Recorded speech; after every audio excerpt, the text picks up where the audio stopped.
Kapag bumibisita ang isang pangulo sa ibang bansa, hindi lang simpleng diplomatic visit ang layunin nito. Ang pangunahing misyon ay makabuo ng mga kasunduan, makahikayat ng mga mamumuhunan, at makapag-uwi ng mga oportunidad na maaaring lumikha ng trabaho para sa milyon-milyong Pilipino. Ito ang dahilan kung bakit mahalaga ang bawat foreign trip ng isang pangulo. Hindi lamang ito tungkol sa mga larawan, seremonya, o pakikipagkamay sa mga foreign leaders. Mas mahalaga ang mga kasunduang maaaring magbunga ng bagong negosyo, dagdag na kapital, at mas maraming trabaho sa loob ng bansa. Sa pagdating ng delegasyon sa Vancouver, Canada, hindi lamang malamig na panahon ang sumalubong sa kanila. Nagkaroon din ng protesta mula sa ilang Pilipinong naninirahan doon. Bahagi ng eksenang ito ang naging karanasan ni Attorney Claire Castro, habang naghahanda siyang magbigay ng impormasyon tungkol sa mga aktibidad ng Pangulo. Natural lamang na may kalayaan ang bawat isa na ipahayag ang kanyang saloobin. Bahagi ito ng isang demokratikong lipunan. Ngunit may malaking pagkakaiba ang pagpapahayag ng opinyon at ang paggamit ng mga pananalitang nagiging personal na pag-atake o nakaabala sa isang taong ginagawa lamang ang kanyang opisyal na tungkulin. Ang freedom of expression ay hindi nangangahulugan na nawawala na rin ang obligasyon nating igalang ang kapwa. Posibleng ipahayag ang pagtutol ng hindi kinakailangang mauwi sa sigawan, panlalait o pambabastos. Kung titingnan ang mas malaking larawan, ang layunin ng pagbisita ay hindi lamang para sa kasalukuyang administrasyon, kundi para rin sa ekonomiya ng Pilipinas.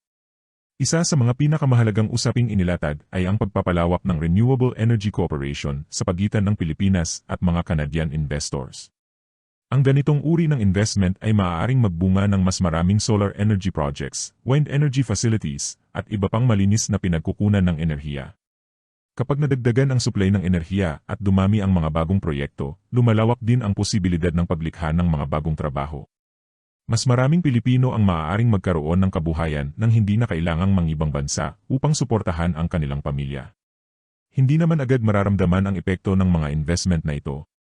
Karaniwang inaabot ng ilang taon bago magsimula ang konstruksyon, operasyon, at pagpasok ng mga bagong negosyo. Ngunit sa pangmatagalang pananaw, ito ang mga hakbang na maaaring magpalakas sa ekonomiya. Isa pang mahalagang aspeto ay ang reputasyon ng mga Pilipino sa Canada. Matagal nang kinikilala ang mga Pilipino bilang masisipag, maaasahan, at propesyonal sa kanilang trabaho. Ito ang dahilan kung bakit mataas ang tiwala ng maraming Canadian employers sa Filipino workers. Kaya kapag may ilang individual na gumagawa ng eksenang nagiging sentro ng kontrobersya, hindi maiiwasang may mga kababayang manghinayang.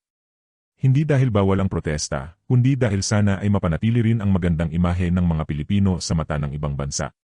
Hindi rin dapat kalimutan na ang mga opisyal na bumibisita sa ibang bansa ay kumakatawan sa Republika ng Pilipinas.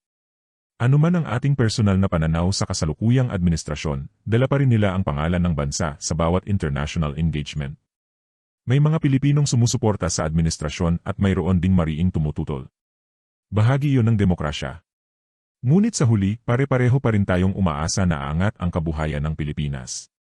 Kung may mga bagong investment na papasok sa bansa, ang makikinabang ay hindi lamang ang isang administrasyon, kundi ang mga manggagawa, mga negosyante, at ang susunod pang mga henerasyon ng Pilipino. Mas magiging makabuluhan ang pampublikong diskurso kung ang pagtutol ay nakatuon sa mga pulisiya at issue, hindi sa personal na pambabastos. Mas madaling marinig ang isang argumento kapag ito ay inihahayag ng may paggalang. Ang tunay na sukatan ng isang foreign trip ay hindi kung gaano karami ang mga nagprotesta o kung gaano kalakas ang naging sigawan sa labas ng venue. Ang mas mahalagang tanong ay kung ano ang naging bunga ng biyahe para sa ekonomiya, sa trabaho, at sa kinabukasan ng mga Pilipino. Iyan ang mas nararapat pagtuunan ng pansin ng publiko. Dahil kapag ang mga kasunduang ito ay nagtagumpay at nagdala ng mas maraming oportunidad sa bansa, ang tunay na makikinabang ay ang bawat pamilyang Pilipino.